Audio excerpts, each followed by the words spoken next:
जय हिंद, नमस्कार, प्रणाम प्यारे साथियों। मैं आपका साथी अजीत आप सबका वेलकम करता हूं अपनी इंग्लिश की शानदार क्लास में। तो चलिए, आप लोग देख पा रहे हैं कि आज जो हम आपके सामने टॉपिक लेकर के आए हैं वो इन्फिनिटिव।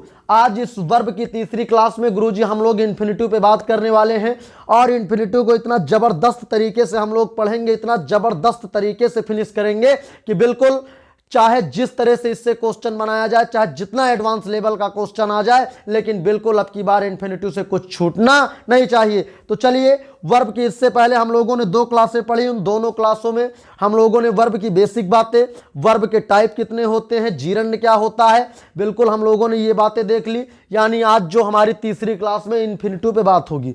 तो गुरुजी चलिए लड़ाई को शुरू करते हैं। सभी को गुड इवनिंग, जय हिंद। जितने भी शेयर लाइव सेशन के माध्यम से जुड़े हैं हमारे साथ, उन सभी को बहुत बहुत धन्यवाद, जो कि आप लोग बढ़िया सा एक अच्छे स्टूडेंट की तरह जो है हमारे साथ बिल्कुल समय से आ जाते हैं।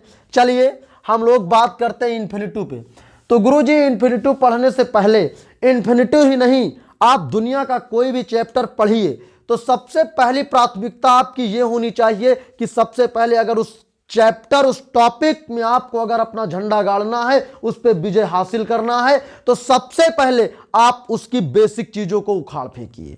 बिल्कुल जब भी किसी चीज को पढ़ो तो एक अपने दिमाग में फीड कर लो मेरी बात को कि गुरुजी ने बताया था कि जब भी कोई भी टॉपिक या कोई चैप्टर पढ़ो तो बिल्कुल उसकी जड़ से चलो, और जब उसकी जड़ को पूरी तरह से तुम पकड़ लोगे, उसकी जड़ों को घूम घूम के जहां तक उसकी जड़ें फैली, अगर उन पे तुमने अपना कब्जा जमा लिया तो बिल्कुल ऊपर जाने में आपको कोई रोक नहीं सकता है। तो सबसे पहले मैं बात करूंगा, अगर आपके सामने एक एग्जाम्पल, वो कह रहे एग्जाम्पल, कोई भी क्वेश्चन पूछे कि व्हाट इज इन्फिनिटिव, इन्फिनिटिव आप पढ़ रहे हो, अभी आप पढ़ रहे हो इन्फिनिटिव।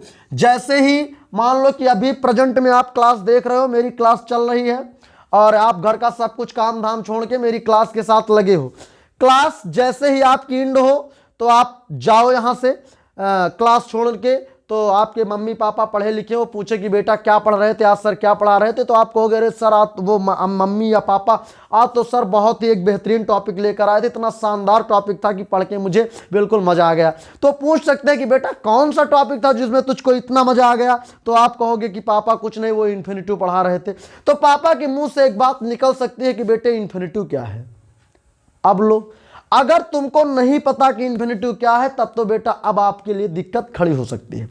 तो याद रखिएगा, अगर कोई पूछे कि व्हाट इज इन्फिनिटिव तो आपको क्या जवाब देना है, आपको बताना है बेटा क्या इन्फिनिटिव क्या, आपको बताना है कि इन्फिनिटिव क्या है, इन्फिनिटिव नाउन है। क्या है? नाउन है। अगर कोई भी आपसे पूछे कि व्हाट इज इन्फिनिटिव यानी इन्फिनिटिव क्या है, तो गुरुजी आपको बता देना है क्या कि गुरुजी इन्फिनिटिव नाउन है। पापा आपसे पूछे कि बेटा व्हाट इज इन्फिनिटिव, इन्फिनिटिव क्या है, तो आपको बता देना है कि पापा कुछ नहीं, इन्फिनिटिव जो होती है उसको हम लोग नाउन कहते हैं। इन्फिनिटिव नाउन का काम करती है। तो पापा बोल सकते हैं कि बेटा नाउन, जैसे नाउन तो हम जानते हैं, लेकिन इन्फिनिटिव किस तरह का होता है जो नाउन का काम करेगा, तो आपको बता देना है कि पापा कोई भी मेन वर्ब की फर्स्ट फॉर्म हो, अगर उसके पहले प्रीपोजिशन टू लगा दिया जाता है तो इसे ही हम लोग बोलते हैं इन्फिनिटिव। क्या बोलते हैं? इसे ही हम लोग बोलते हैं इन्फिनिटिव। बात समझ में आ गई? तो अगर गुरुजी मेन वर्ब की फर्स्ट फॉर्म आ गई तो इसको हम लोग क्या बोलेंगे, इसको हम लोग बोलेंगे क्या, मेन वर्ब बोलेंगे। यानी अगर मेन वर्ब की फर्स्ट फॉर्म अकेले आ जाए तो वो काहे का काम, मेन वर्ब की फर्स्ट फॉर्म तो है ये है, वो काम मेन वर्ब का करेगा। लेकिन अगर किसी भी मेन वर्ब की फर्स्ट फॉर्म से पहले अगर प्रीपोजिशन टू लगा दिया जाए तो गुरुजी उसी को इन्फिनिटिव कहते हैं, और वो फिर इन्फिनिटिव नहीं, दूसरे शब्दों में क्या बन जाता है, नाउन बन जाता है। बात समझ में आ गई? कोई दिक्कत यहां तक में आपको? अच्छा, मान लो गुरुजी कह दिया जाए ये गो लिखा मिल जाए, गो क्या है, तो गुरुजी ये गो जो आपकी है, ये गो आपकी मेन वर्ब है, और मेन वर्ब की कैसी फॉर्म है, फर्स्ट फॉर्म है। लेकिन अगर गुरुजी लिख दिया जाए टू गो, तो याद रखिएगा जब टू गो आ जाएगा तो टू गो हमारा क्या हो जाएगा, ये हमारा बेटा, इसी को अब हम लोग देखो, मेन वर्ब की फर्स्ट फॉर्म के पहले अगर टू लिखा मिल जाए तो टू प्लस मेन वर्ब की फर्स्ट फॉर्म बराबर क्या होता है, इन्फिनिटिव। क्या होता है? इन्फिनिटिव होता है। यानी ये हमारा क्या हो गया, इन्फिनिटिव हो गया। अगर आपके सामने गुरुजी यहां पे लिख दिया जाए राइट, क्या लिख दिया जाए? अगर राइट लिख दिया जाए, पूछा जाए ये क्या है, तो आपको पूरी तरह से बता देना है कि पापा या भैया या भाभी या सर जी, ये जो लिखा है मेन वर्ब की फर्स्ट फॉर्म है। लेकिन अगर कोई आपसे राइट के पहले टू लगा के कहे कि बेटा अच्छा बताओ टू राइट क्या है, इसको बता के दिखाओ तो जाने, तो आप तुरंत बताओगे यार मेन वर्ब की फर्स्ट फॉर्म से पहले अगर कभी टू लिखा मिलेगा तो इसी को हम लोग बोलते हैं इन्फिनिटिव। क्या बोलते हैं? इसी को बोलते हैं इन्फिनिटिव, और दूसरी भाषा में इसी को नाउन कहते हैं। अगर आपको कोई कह दे, मान लो इस तरह से लिखा मिल जाए, क्या? लाफ। अगर लाफ लिखा मिल जाए, कोई पूछे कि ये क्या है, तो गुरुजी ये लाफ का मतलब हंसना होता, मेन वर्ब हमारी है। लेकिन अगर याद रखिएगा, अगर कह दिया जाए टू लाफ, क्या कह दिया जाए?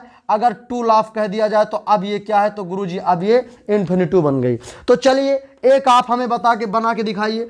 अगर मान लो मैं आपके सामने कह दूं, आपके सामने मैं कह दूं रीड, क्या कह दूं? एक रीड कह दूं। एक मैं आपके सामने क्या लिख दूं? एक मैं आपके सामने लिख दूं टू रीड। क्या? To read. तो जल्दी से सभी लोग कमेंट करके बताओ, एकदम सड़े सड़े से आंसर है, इनका जवाब दो।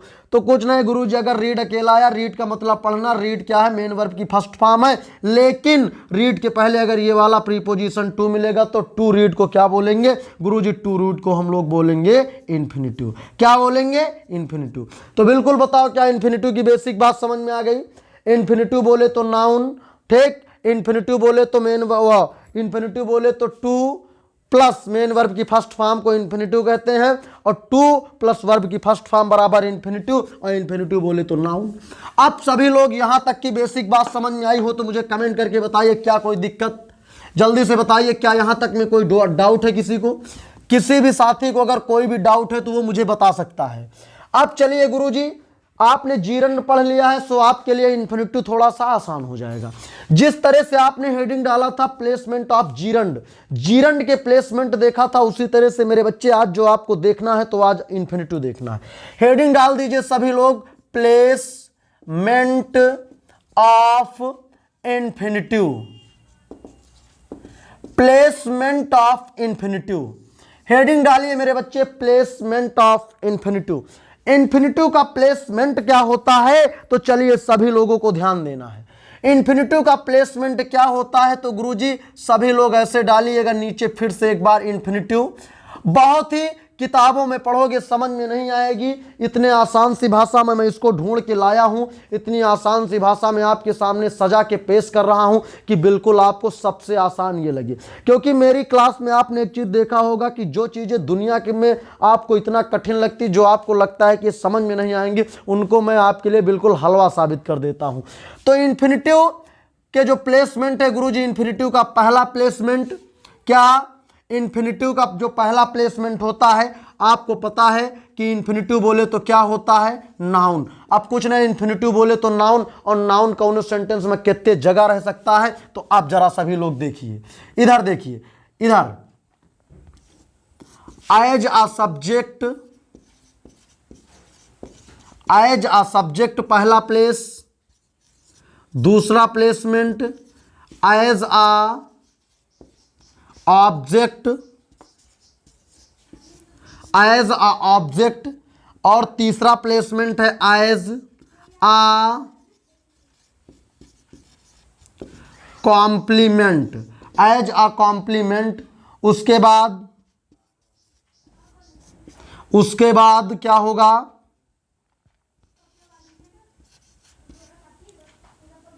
उसके बाद आपका होगा एज अ कॉम्प्लीमेंट हो गया, बस एज अ कॉम्प्लीमेंट, वो as a object of preposition. बात समझ में आ गई? एक और लिख लीजिए, लेकिन अब ऑब्जेक्ट हो गया, कोई बात नहीं, मान लो अच्छा जैसे ऐसे आप लिख सकते हो, आफ्टर मेन वर्ब की फर्स्ट फॉर्म। ये कहने का मतलब टोटल प्लेसमेंट 5 प्लेसमेंट आपके सामने लिखे गए हैं। तो चाहे तो इसको as a object, after verb, main verb, after main verb यानी मेन वर्ब की बाद लिखोगे, अगर इसको कहाँ, अगर मेन वर्ब के बाद लिखोगे तब भी ऑब्जेक्ट माना जाएगा, यार प्रीपोजिशन के ऑब्जेक्ट के रूप में लिखोगे यानी प्रीपोजिशन। इसको चाहे एज अ ऑब्जेक्ट आप प्रीपोजिशन लिख लो और चाहे तो लिख लो आफ्टर आप प्रीपोजिशन, कोई दिक्कत नहीं है। यानी ये इन्फिनिटिव के आपके इतने सारे प्लेसमेंट हैं। आप जैसे इसी के सामने आज सेंटेंस देख लीजिए, बिल्कुल आपको कहीं चलना नहीं है, यहीं पर आज को आपके लिए सब कुछ रखा है। जैसे कह दिया जाए क्या, to swim is a good, to swim is a good exercise. दिख रहा है, यानी एक इसका to swim is a good exercise. अब जरा देखो, ये बताओ आपकी हेल्पिंग वर्ब आई कि नहीं इज? तो बेटा हेल्पिंग वर्ब के पहले हमेशा सब्जेक्ट आता है, तो सब्जेक्ट की जगह पर अगर कभी भी ये बताओ अच्छा स्विम होता है कि नहीं? क्या होता है? स्विम। स्विम का मतलब जरा बताओ क्या तैरना होता है कि नहीं?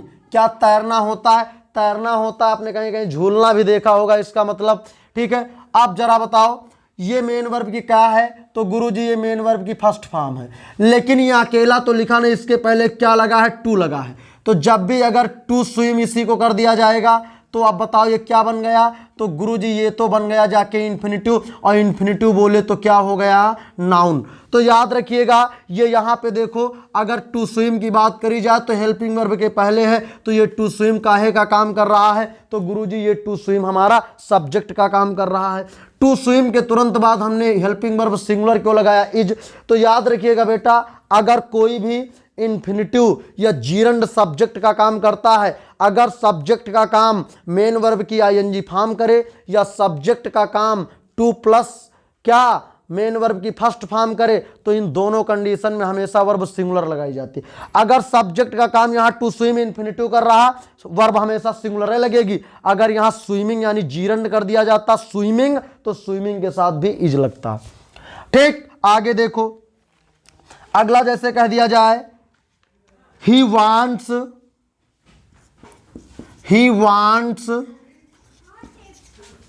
to swim, he wants to swim नहीं, he wants to swim, he wants to swim। देखो he wants to swim। अब बताओ ये हमारा क्या हुआ? सब्जेक्ट हुआ, मेन वर्ब हुई, और बताओ वर्ब के बाद हमेशा बेटा ऑब्जेक्ट आता है कि नहीं? तो ऑब्जेक्ट की जगह पर देखो स्विम अकेला नहीं आया, क्या आया है? To swim. तो कहने का मतलब वह चाहता तो है, लेकिन क्या चाहता है? अब आगे देखो लिखा तैरने की बात कर रहा है। तो कहने का मतलब सब्जेक्ट मेन वर्ब ऑब्जेक्ट, और ऑब्जेक्ट की जगह अगर कभी भी इन्फिनिटिव आएगा तो सही, सब्जेक्ट की जगह इन्फिनिटिव आएगा तो सही, यानी ये दोनों बातें सही।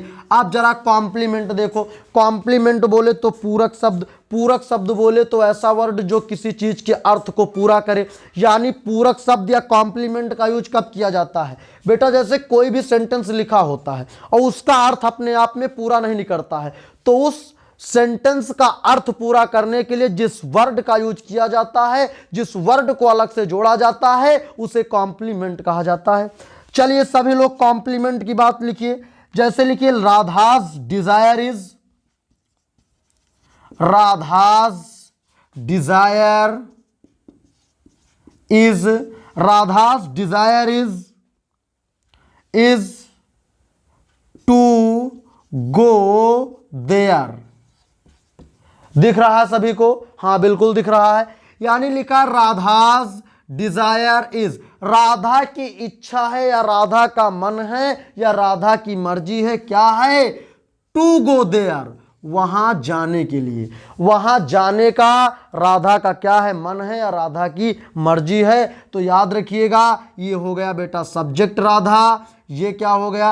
राधास डिजायर। ये राधास डिजायर यानी राधा की इच्छा, ये पूरा का पूरा हमारा क्या हो गया? ये सेंटेंस वो सब्जेक्ट हो गया। राधा की इच्छा, राधा सिंगुलर है तो सिंगुलर के साथ हमने इज लगाया। उसके बाद हम लोग काहे का यूज करेंगे? हम लोगों ने राधास डिजायर, राधा की इच्छा है क्या? आगे अब हमें ये तो पता नहीं चल पा रहा क्या इच्छा है।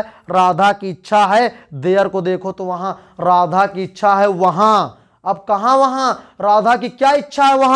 वहां जाने का। तो यानी ये देखो जो लिखा है टू गो, तो ये हमारा बेटा टू गो कॉम्प्लीमेंट की जगह पर लिखा गया है। ऑब्जेक्ट की जगह पर कैसे आएगा, जरा सभी लोग देखिए एक बार कि ये ऑब्जेक्ट की जगह पर गुरुजी किस तरह से दे दिया जाता ऑब्जेक्ट के बाद। अब जैसे देखो लिखा जाए she is about, she is about to sleep, she is about to sleep. अब देखो ये बताओ सब्जेक्ट हो गया, हेल्पिंग वर्ब, ये देखो अब ये बताओ प्रीपोजिशन, अबाउट बेटा होता है प्रीपोजिशन, और प्रीपोजिशन के बाद बताओ स्लीप होता है मेन वर्ब की फर्स्ट फॉर्म, और स्लीप के पहले टू यानी इन्फिनिटिव। तो देखो प्रीपोजिशन के बाद भी किसका यूज किया गया है, इन्फिनिटिव का यूज किया गया है। आफ्टर मेन वर्ब की फर्स्ट फॉर्म जैसे कह दिया जाए सी wants to meet you, बात समझ में आ गई। कह दिया जाए she wants to meet you. अब आप कहोगे गुरुजी आपने यहाँ मेन वर्ब की फर्स्ट फॉर्म लिखा, बेटा देखो मेन वर्ब लिखो या फर्स्ट फॉर्म, अभी जैसे सब्जेक्ट प्लूरल कर दिया जाता तो ये फर्स्ट फॉर्म हो जाती, ठीक है। तो यहाँ मेन वर्ब मानो फर्स्ट फॉर्म का कोई मसला वैसे नहीं है। अब देखो आपके सामने मैंने देखो उस दिन यही क्लास इतनी लंबी गई थी, लेकिन आज यही क्लास आपको बहुत हल्के में समझ में आ गई होगी। भाई इन्फिनिटिव क्या होता है, मेन वर्ब की यानी कहने का मतलब टू प्लस मेन वर्ब की फर्स्ट फॉर्म को क्या कहा जाता है, इन्फिनिटिव कहा जाता है। और इन्फिनिटिव बोले तो नाउन, इन्फिनिटिव का यूज कितनी जगह पे, तो जितनी जगह पे किसी नाउन को सेंटेंस में यूज कर सकते हो, जो प्लेसमेंट किसी नाउन का होता है वही प्लेसमेंट इन्फिनिटिव जीरंड का होता है। इन्फिनिटिव सब्जेक्ट की जगह पर, इन्फिनिटिव किसी सेंटेंस में सब्जेक्ट का काम कर सकता है, इन्फिनिटिव किसी सेंटेंस में ऑब्जेक्ट का काम कर सकता है, इन्फिनिटिव किसी सेंटेंस में कॉम्प्लीमेंट का काम कर सकता है, इन्फिनिटिव किसी सेंटेंस में प्रीपोजिशन के बाद आ सकता है, देखो अबाउट टू स्लीप आया है। इन्फिनिटिव मेन वर्ब के तुरंत बाद आ सकता है, देखो वांट्स हमारी मेन वर्ब है उसके तुरंत बाद इन्फिनिटिव आया। यहाँ पर देखो वांट्स हमारी मेन वर्ब है इसके तुरंत बाद इन्फिनिटिव आया। तो उम्मीद करते हैं जरा एक बार मुझे कमेंट करके सभी शेर जवाब दें, जितने भी शेर हमारे लाइव सेशन के साथ जुड़े हैं, कि क्या यहाँ तक की बातें पूरी तरह से क्लियर हुई। अगर पूरी बातें क्लियर तो इनको आप लोग ईमानदारी के साथ पहले तो स्क्रीनशॉट लो, या तो अगर कॉपी पेन है तो आप मेरे जब मैं लिखाता हूं तो लिखते चला करो। चलिए बिल्कुल एक एक बात आपको यहां पर बताई जाएगी। अब चलिए जरा अब बात करेंगे आगे। अब जरा हम बात करेंगे टाइप्स ऑफ इन्फिनिटिव की। ये तो बेटा इन्फिनिटिव की बात रही, इन्फिनिटिव के टाइप्स कितने होते हैं तो इधर देखो, यानी इन्फिनिटिव वही होता है, इन्फिनिटिव काहे काहे का काम करता है। तो देखो कहने का मतलब अगर बात करी जाए इन्फिनिटिव टाइप्स ऑफ इन्फिनिटिव की, काहे की टाइप्स ऑफ इन्फिनिटिव की बात किया जाए, इन्फिनिटिव के प्रकार, टाइप्स ऑफ इन्फिनिटिव। अगर टाइप्स ऑफ इन्फिनिटिव की बात किया जाए तो टाइप्स ऑफ इन्फिनिटिव दो होते हैं। क्या दो? एक तो आपका क्या होता है, इन्फिनिटिव ही होता है। क्या? एक तो इन्फिनिटिव ही होता है, एक आपने सुना होगा बेयर इन्फिनिटिव। क्या सुना होगा? Bare infinitive. क्या सुना होगा बेटा? Bare infinitive. बात सुना है कि नहीं? एक यानी इन्फिनिटिव के टोटल कितने टाइप होते हैं? दो। एक तो इन्फिनिटिव होता है यही वाला, एक इसका भाई होता है बेयर इन्फिनिटिव। कहने का मतलब कुछ नहीं, अगर टू प्लस मेन वर्ब की फर्स्ट फॉर्म तो गुरुजी ये क्या है, ये इन्फिनिटिव है। लेकिन अगर केवल और केवल मेन वर्ब की फर्स्ट फॉर्म को लिख दिया जाए तो ये क्या है? Bear infinitive. बेयर का मतलब बिना आर्टिकल, बिना प्रीपोजिशन टू के मेन वर्ब की फर्स्ट फॉर्म। अब आप कहोगे गुरुजी क्या दोनों का प्लेसमेंट क्या होता है? तो गुरुजी जो प्लेसमेंट आप पढ़ चुके हो वही प्लेसमेंट सबका होता है। ये केवल क्या होता है कि कुछ वर्ब होती हैं। क्या? यानी कुछ वर्ब्स ऐसी होती हैं, कुछ वर्ब्स होती हैं कि जिनके बाद, कुछ वर्ब्स होती हैं जिनके बाद बेयर इन्फिनिटिव का यूज किया जाता है। किसका? बेयर इन्फिनिटिव का यूज किया जाता है। अभी हम लोग बेयर इन्फिनिटिव आगे हेडिंग डालेंगे तो वहां पे बात करेंगे कि बेयर इन्फिनिटिव क्या है। अभी हम लोग केवल इस पे देखेंगे, ठीक है। यानी इन्फिनिटिव के दो टाइप होते हैं, एक होता है इन्फिनिटिव, एक bare infinitive. Infinitive to plus main verb की फर्स्ट फॉर्म, और जो बेयर इन्फिनिटिव होता है, बेयर इन्फिनिटिव बोले तो कुछ वर्ब्स होती हैं जिनके बाद इन्फिनिटिव का यूज कुछ वर्ब होते हैं जिनके बाद बेयर इन्फिनिटिव का यूज किया जाता है, और बेयर इन्फिनिटिव कुछ नहीं, मेन वर्ब की फर्स्ट फॉर्म। अब कौन कौन सी ऐसी वर्ब की फर्स्ट फॉर्म है जो अपने तुरंत बाद वर्ब की फर्स्ट फॉर्म का मतलब यानी ऐसी कौन कौन सी वर्ब है जो अपने बाद बेयर इन्फिनिटिव लेती हैं, अब ये बात तो हमें देखना होगा। ठीक है, यहाँ वर्ब की फर्स्ट फॉर्म मत लिखो, मेन वर्ब लिखो केवल। ठीक है, क्योंकि फर्स्ट फॉर्म में आप कंफ्यूज हो जाओगे, प्रेजेंट इंडेफिनिट के प्लूरल में आया तब तो ठीक है, यानी प्रेजेंट इंडेफिनिट का प्लूरल सब्जेक्ट के साथ आएगा तब तो ठीक है, अन्यथा आप कंफ्यूज हो जाओगे। तो इसलिए आपको कंफ्यूज नहीं होना है। अगर मेन वर्ब के बाद अगर कोई मेन वर्ब की फर्स्ट फॉर्म आ जाए तो उसको हम लोग बेयर इन्फिनिटिव बोलेंगे, और ये हर जगह नहीं लगेगा, कुछ गिनी चुनी है, अभी हम लोग अलग से बेयर इन्फिनिटिव हेडिंग डाल के उसमें कौन कौन सी वर्ब है जिनके बाद बेयर इन्फिनिटिव, यानी ऐसी कौन कौन सी वर्ब है जिनके तुरंत बाद हमेशा मेन वर्ब की फर्स्ट फॉर्म आती है, तो वो वाली बात अलग हो जाएगी। इधर देखो, इन्फिनिटिव को फिर से दो टाइप में बांटा गया है। कितने टाइप में? दो टाइप में बांटा गया है। इधर देख लो, क्या दो टाइप में, एक आपका होता है क्या, जीरेंडियल इन्फिनिटिव। क्या होता है? एक होता है क्या होता है, अरे यार, क्वालिफाइंग इन्फिनिटिव और जीरेंडियल इन्फिनिटिव। बात समझ में आ गई? एक होता है क्वालिफाइंग और एक क्या होता है, जीरेंडियल। ठीक, यानी सिंपल इन्फिनिटिव,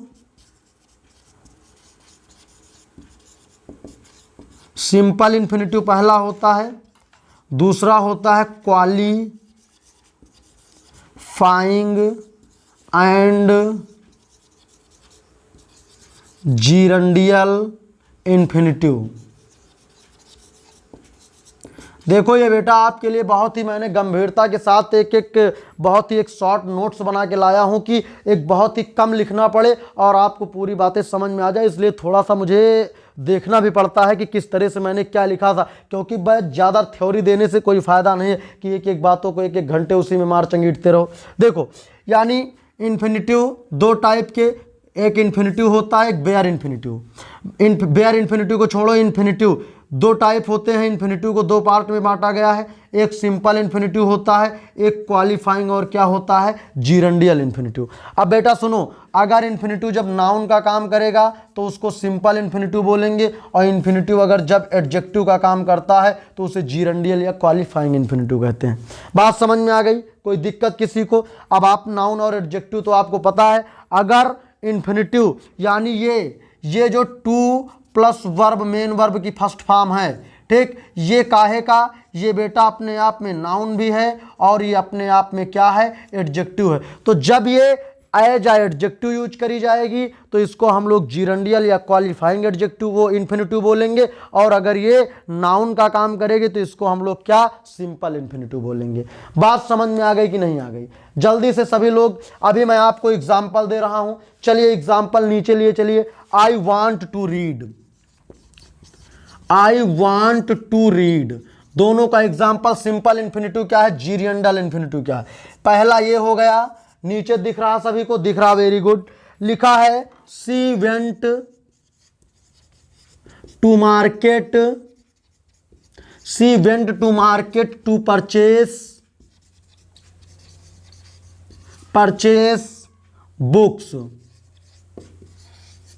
अब चलो इस दोनों में आप देख लो, ये बस बहुत अच्छे सेंटेंस हैं। इनमें बताओ, एक इन्फिनिटिव है बेटा और एक क्या है, यानी इन्फिनिटिव तो इसमें दो दो हैं। आप देखो तो परचेस, ये देखो ये पूरा परचेस मेन वर्ब की फर्स्ट फॉर्म के साथ टू लगा है, यानी एक इन्फिनिटिव। रीड लिखा है ही आई वेंट टू रीड, मैं पढ़ने के लिए गया या मैं, अब देखो ये भी रीड के पहले टू लगा है, परचेस के पहले टू लगा है, दोनों इन्फिनिटिव, ये भी इन्फिनिटिव है पहला वाला, ये भी, यानी टू रीड भी इन्फिनिटिव है और टू परचेस भी इन्फिनिटिव है। लेकिन अब समझने वाली बात यह है कि इसमें ये वाला कौन सा इन्फिनिटिव है, ये कौन सा इन्फिनिटिव है। तो गुरुजी ये वाला I want to read, subject main verb उसके बाद ऑब्जेक्ट, यानी ये वाला हमारा क्या है, ये हमारा गुरुजी सिंपल इन्फिनिटिव है। कैसा इन्फिनिटिव? सिंपल, क्योंकि ये नाउन का काम कर रहा है और ऑब्जेक्ट का काम या तो नाउन करेगा। अब देखो आगे देखो, सी वेंट टू मार्केट, वह मार्केट गई। आगे लिखा टू परचेस बुक्स, कि काहे के लिए वो मार्केट गई और काहे के लिए गई, किताबें खरीदने के लिए गई। अब बताओ ये बुक्स आपका नाउन है कि नहीं है? आप कहोगे हाँ गुरुजी बुक्स तो मैंने मान लिया कि नाउन है। तो बेटा जब बुक्स नाउन है तो याद रखिएगा कि नाउन के पहले हमेशा यूज किसका, एडजेक्टिव का किया जाता है। तो बुक्स के पहले अगर लिखा है टू परचेस तो अब ये नाउन नहीं माना जाएगा, इसको बेटा क्या मानेंगे, इसको हम लोग अब इंफिनिटिव मानेंगे। वो भी कैसा इंफिनिटिव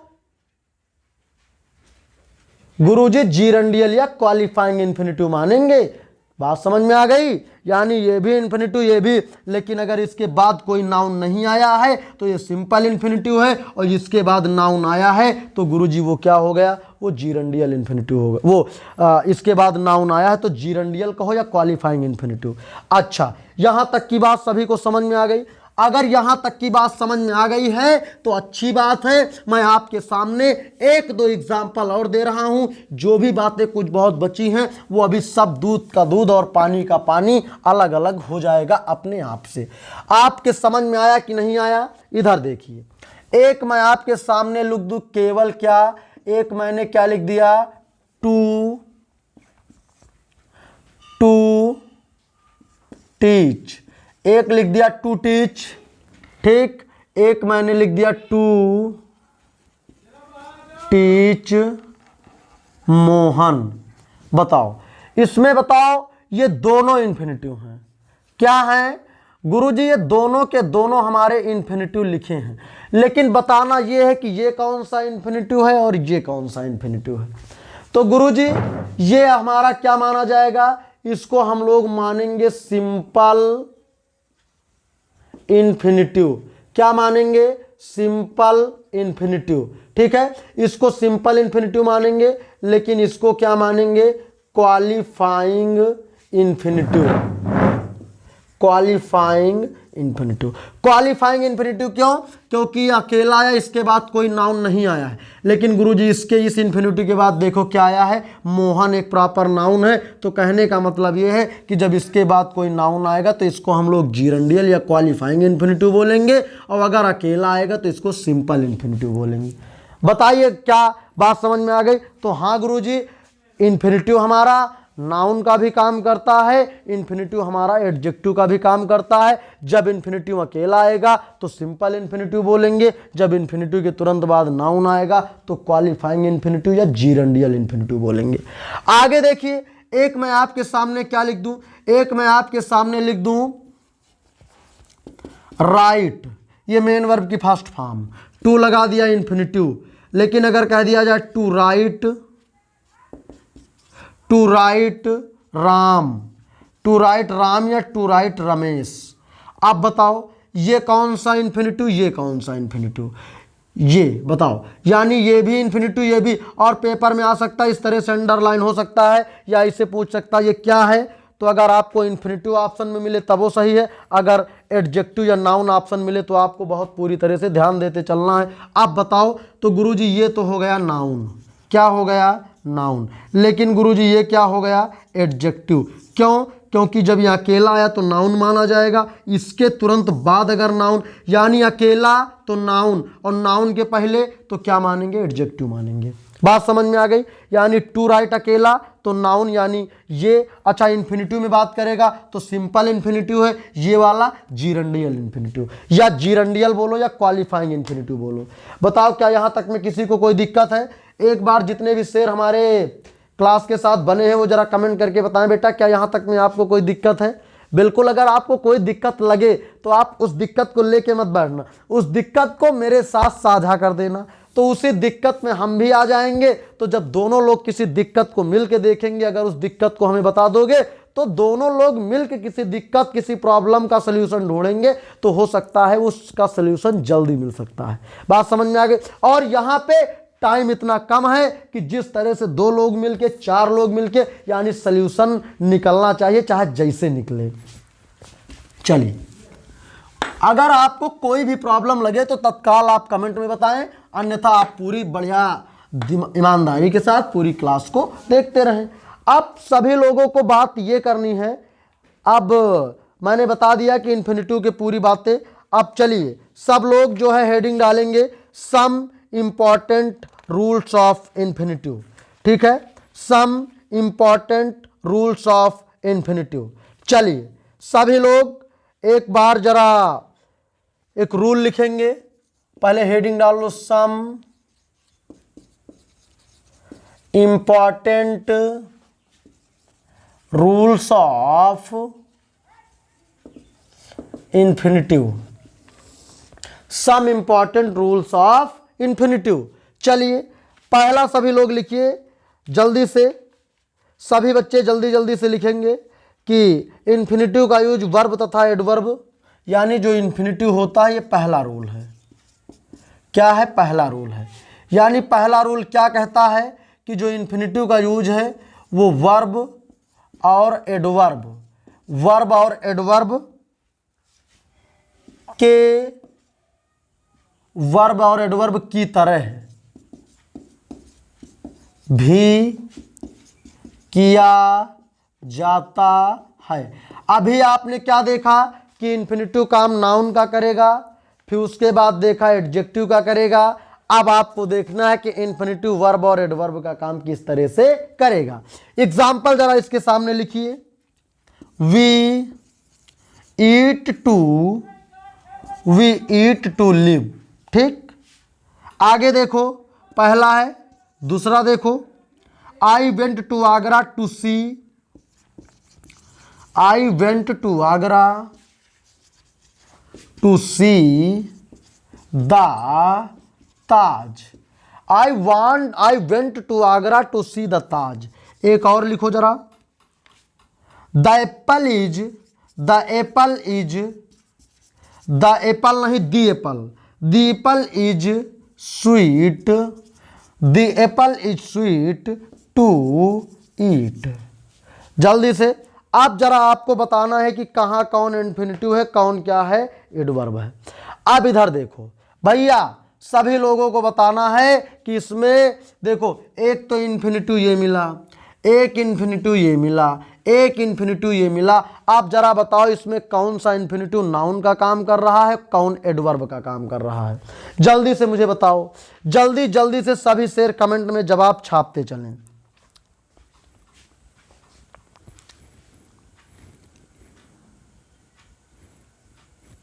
सभी शेर जल्दी से जवाब छापे, सबका मुझे इंतजार है कमेंट बॉक्स में।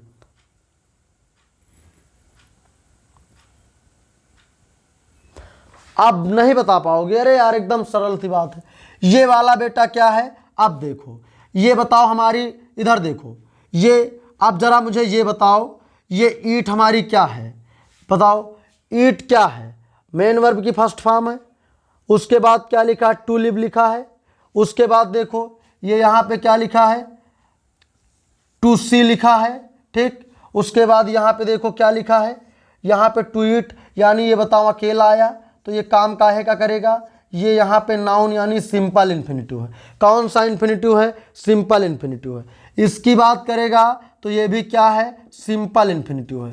क्या है? सिंपल इन्फिनिटिव है। और बेटा अगर इसकी बात करेगा इस वाले की, तो ये क्या है? ये हमारा माना जाएगा क्या? ये हमारा मान लिया जाएगा एडवर्ब, लेकिन है क्या अपने आप में? इन्फिनिटिव ही है। तो ये बात आपको, ये एडवर्ब है कि क्या है, ये एडवर्ब वाली बात ज़्यादा नहीं आती है, एडजेक्टिव वाला याद रखिए जो याद करने लायक है। ठीक है, तो ये वाली भी बातें आपके समझ में आ गई होंगी। बात समझ में आई? एक इन्फिनिटिव ये, इसमें इन्फिनिटिव, इसमें इन्फिनिटिव। ठीक है, अच्छा क्या यहाँ तक में कोई दिक्कत है? जल्दी से आप बताइए।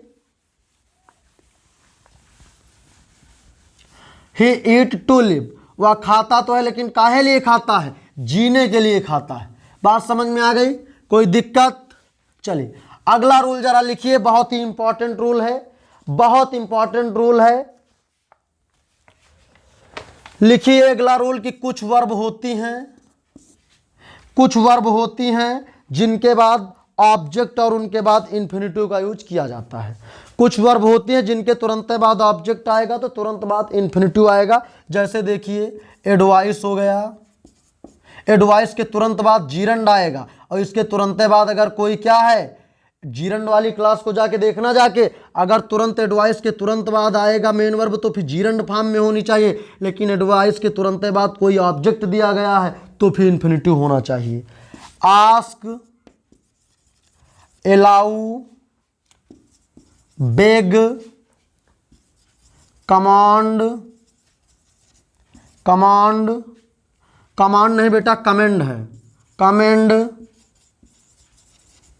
आगे देखो, आगे है फोर्स, फोर्स। आगे है बेटा फॉरबिड। आगे है मेरे बच्चे इनवाइट। आगे देखिएगा इमेजिन है, इमेजिन। आगे आपके सामने लिखा है रिक्वायर। आगे देखिए लिखा है रिमाइंड। आगे लिखा है टेल, और सबसे लास्ट है टीच। ठीक, टीच नहीं, बस इतनी सी, ये इतनी है आपके सामने। ठीक, अब देखो advise, ask, allow, beg, commend, force, forbid, invite, imagine, require, remind और टेल।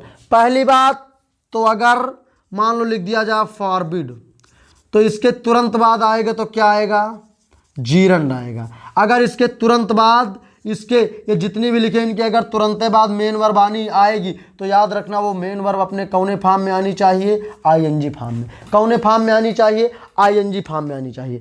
लेकिन अगर मान लो आपको कोई भी एक ले लो, आस्क दे दिया गया, तो याद रखिएगा आस्क के तुरंत बाद कोई ऑब्जेक्टिव केस लगा है, कोई भी ऑब्जेक्ट है, तो उसके बाद फिर कभी भी जीरंड आए, यानी आईएनजी फॉर्म आए, फर्स्ट फॉर्म आए, थर्ड फॉर्म आए, सेकंड फॉर्म, सब गलत। वो क्या होना चाहिए, टू प्लस वर्ब की फर्स्ट फॉर्म यानी इन्फिनिटिव होना चाहिए।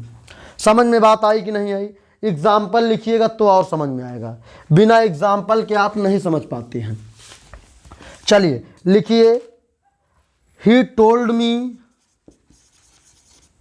He told me. आगे लिखा है लीव दिस रूम। उसने मुझसे इस कमरे को छोड़ने के लिए कहा। बताओ सही है कि गलत है? जल्दी से कमेंट में छाप दो सही है कि गलत है। सभी शेर छाप दे सही है कि गलत है ये वाला। जल्दी से। एक सेंटेंस और लिख रहा हूं, एक सेंटेंस और लिख रहा हूं। ही इनवाइट हिम ईट। जल्दी बताओ, दोनों में बताओ सही है कि गलत। यस सर ये भी गलत, यस सर ये भी गलत, क्योंकि टोल्ड आया, कहीं देखो टेल मिला। अरे यार टेल की वही फॉर्म अलग हुआ, अगली सेकंड फॉर्म लिखिए, इसमें क्या गलती है भाई? टेल का क्या टोल्ड आया, बात तो वही है भाई। इसके बाद टोल्ड के बाद अगर ऑब्जेक्टिव केस आएगा तो याद रखिएगा क्या आना चाहिए, लीव नहीं, यानी मेन वर्ब की फर्स्ट फॉर्म नहीं, ये गलत है। इसको क्या करो, इन्फिनिटिव, और इन्फिनिटिव करने के लिए टू लीव कर दो, अब क्या हो जाएगा, सही हो जाएगा। इसको ही इनवाइट हिम, उसने उसे आमंत्रित किया, लेकिन काहे के लिए, खाने के लिए आमंत्रित किया। काहे के लिए, खाने के लिए आमंत्रित किया। तो अब देखो ये भी गलत, क्यों? क्योंकि इनवाइट आया, इनवाइट के तुरंत बाद अगर ऑब्जेक्ट आया है तो ईट नहीं, क्या होना चाहिए, टू ईट। ठीक, यानी ये भी इन्फिनिटिव बन गया, ये भी इन्फिनिटिव बन गया। अब ये कौन सा, सिंपल इन्फिनिटिव, ये भी सिंपल इन्फिनिटिव। बात समझ में आ गई? कोई दिक्कत किसी को? अब अगर यहां तक की बात आपके समझ में आ गई हो तो मुझे इजाजत दीजिए, मैं आगे अपनी कहानी को ले चलूं। अब बेटा देखो, ये जो इन्फिनिटिव की बात थी, ये इन्फिनिटिव की बात पूरी तरह से एंड होती है। इन्फिनिटिव की इतनी सी बात थी केवल।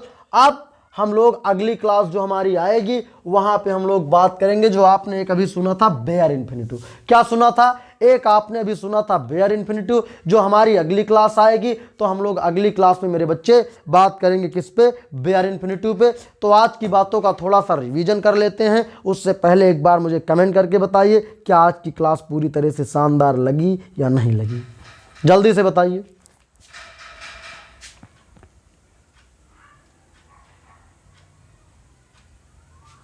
चलिए चलिए, सही है, वेरी गुड। अब देखो बेटा, सभी लोग जरा मेरी तरफ दिमाग लगाओ, इधर देखो। अगर इन्फिनिटिव की बात करें गुरुजी, इन्फिनिटिव क्या है, व्हाट इज इन्फिनिटिव? तो इन्फिनिटिव कुछ नहीं है गुरुजी, मेन वर्ब की फर्स्ट फॉर्म के पहले अगर प्रीपोजिशन टू लगा दिया जाए तो इन्फिनिटिव है। अच्छा, आपसे कोई पूछे कि भैया बताओ टीच क्या है, तो आप कहोगे अरे यार टीच तो मेन वर्ब की फर्स्ट फॉर्म है। तो वही आदमी आपसे पूछ सकता है कि अच्छा ये बताओ कि टीच तो मेन वर्ब की फर्स्ट फॉर्म है, तो जरा मुझे ये बताओ कि टू टीच क्या है? तुरंत कह दो गुरुजी इन्फिनिटिव। कोई बोले रीड क्या है, आप कह दो मेन वर्ब की फर्स्ट फॉर्म। बोले टू रीड क्या है, कह दो इन्फिनिटिव। कोई पूछे लाफ क्या है, मेन वर्ब की फर्स्ट फॉर्म, तो टू लाफ क्या है, तो इन्फिनिटिव। इन्फिनिटिव बोले तो नाउन, नाउन कितने जगह पे रह सकता है, पांचों प्लेस हमने बता दिया, सब्जेक्ट ऑब्जेक्ट प्रीपोजिशन के बाद कॉम्प्लीमेंट की जगह, सब मैंने पूरी बातें आपको बता दिया है। अच्छा, इन्फिनिटिव कितने प्रकार, टाइप के कितने होते, दो टाइप, एक इन्फिनिटिव एक बेयर इन्फिनिटिव। अच्छा, बेयर इन्फिनिटिव क्या होता है? बेयर इन्फिनिटिव यही मेन वर्ब की फर्स्ट फॉर्म कहो या बेयर इन्फिनिटिव कहो, बात समझ में आ गई। अगर किसी भी वर्ब के बाद मेन वर्ब की फर्स्ट फॉर्म आ गई अकेले तो बेयर इन्फिनिटिव, और किसी वर्ब के बाद टू प्लस वर्ब की फर्स्ट फॉर्म आई तो इन्फिनिटिव। लेकिन जो बेयर इन्फिनिटिव है वो हर जगह नहीं लगती है, कुछ गिनी चुनी वर्ब है, 10 से 12 वर्ब है जिनके बाद बेयर इन्फिनिटिव का यूज किया जाता है, अन्यथा हर जगह बेयर इन्फिनिटिव का यूज नहीं किया जाता है। तो अब बात जो आई कि अच्छा चलो ठीक है बेयर इन्फिनिटिव को मान ले, लेकिन इन्फिनिटिव के कितने टाइप होते हैं? तो इन्फिनिटिव दो, इन्फिनिटिव को कहते क्या क्या है? इन्फिनिटिव दो चीजों का काम करती है, एक उसी को सिंपल इन्फिनिटिव बोलते हैं, उसी को जीरंडियल या क्वालिफाइंग इन्फिनिटिव बोलते हैं। जब इन्फिनिटिव नाउन का काम करेगा तो उसे सिंपल इन्फिनिटिव बोलेंगे, और लेकिन जब वही इन्फिनिटिव एडजेक्टिव का काम करेगा तो क्वालिफाइंग या जीरंडियल इन्फिनिटिव बोलेंगे। अच्छा गुरुजी, जीरंडियल और क्वालिफाइंग, तो यार जब नाउन के तुरंत पहले इन्फिनिटिव आएगा तो उसको जीरंडियल या क्वालिफाइंग एडजेक्टिव बोलोगे, वो इन्फिनिटिव बोलोगे, और अगर अकेला आए तो उसको क्या मानोगे, इन्फिनिटिव, क्योंकि अकेला तो नाउन और नाउन के पहले तो एडजेक्टिव, और इन्फिनिटिव एडजेक्टिव का काम करेगा तो अभी उसको जीरंडियल या क्वालिफाइंग बोला जाएगा। तो अच्छा, उसके बाद अभी मैंने आपको कुछ वर्ब लिखाई है कि जैसे एडवाइस हो गया, फॉरबिड हो गया, टेल हो गया, इन सब के बाद हमेशा जीरंड का यूज किया जाता है। किसका? तुरंते बाद जीरंड का। लेकिन अगर इनके तुरंते बाद कोई ऑब्जेक्टिव केस दिया गया है तो हमेशा इन्फिनिटिव का यूज किया जाएगा। तो उम्मीद करते हैं कि आज की क्लास आपको बहुत ही शानदार लगी होगी, पूरी तरह से समझ में आई होगी। जितने भी साथी चैनल पर नए हैं वो सभी चैनल को सब्सक्राइब करें, और डिस्क्रिप्शन में आपको इंग्लिश अग्निपथ बैच प्लेलिस्ट की लिंक दी हुई है, उस पर आप क्लिक करिए और हमारे इस अग्निपथ बैच की पूरी अंग्रेजी को नस्ते नाबूद करिए और आप अपनी मंजिल को प्राप्त करिए। तो चलिए आज की बात को यहीं तक रखते हैं मेरे दोस्त, तब तक के लिए थैंक यू क्लास। जय हिंद, जय भारत।